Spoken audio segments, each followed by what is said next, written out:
this is Blockwall here, and some people say that you can't do good in PvP unless you have the 12-button mouse and the crazy-ass keyboard. Well, some of us like to spend our money on other things.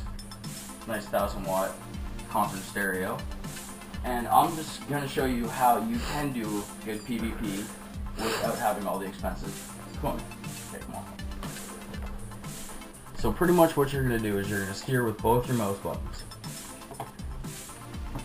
And keybind all your skills around your keyboard. Just pretty much around the WDAS. So, because sometimes you're going to need to have it clicked, and you're going to need to switch over to targeting. And sometimes tab will not work, so you're going to need to manually click that. And for that case, you're going to need to keep your WDAS. And I'll go over some how to keybind and how to macro and everything in about 2 seconds here. Alright, cool, done. Alright, here I'm just going to show you how to do key bindings. As you can see, I've got Bartender, and you can get that add-on from curse.com. And in my opinion, it's the best and simplest way to do key bindings. Now once you've downloaded that, you hit -bar to bring up the menu. You can go to key bindings, set character specific key bindings, and remember to keep everything around your WDAS. As you can see here, I got one of my bubbles to T, and I've got my freedom trinket, that's keybind to F. So all you do is, if you want to keybind, alright, we're going to erase this. So to erase a key binding, if you screw up, you just hover over it and hit X. See, it's not keybound anymore. So then you hover over it and you hit F. And then that's pretty much how you keybind. Now you're going to want to remember to keep everything around your WDAS so you can still run. But keep in mind that you're going to be steering with your mouse button, holding both mouse buttons down. And this is good for you players with ADD. Because as you can see, you're turning fairly quickly. And it can be complicated to switch targets really quick. Once you get the gist of it, it's really easy.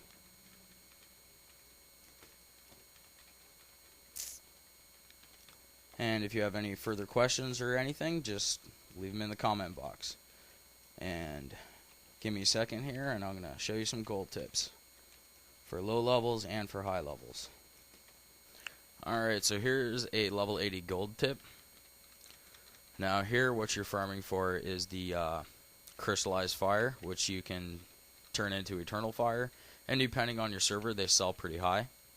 They've got a pretty decent drop rate and an extremely good spawn rate. Now this is right here, and this is in Storm Peaks.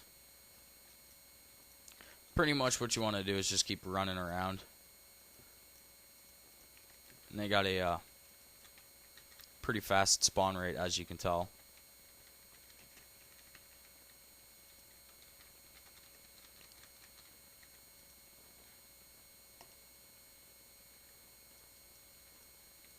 And now on to the next section of tips.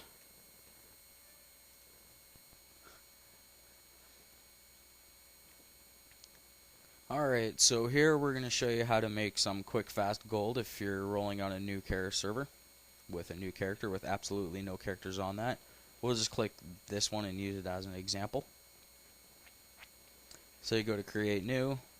Now this only works if you have a level 55 or higher on any server, because we're going to pick a Death Knight.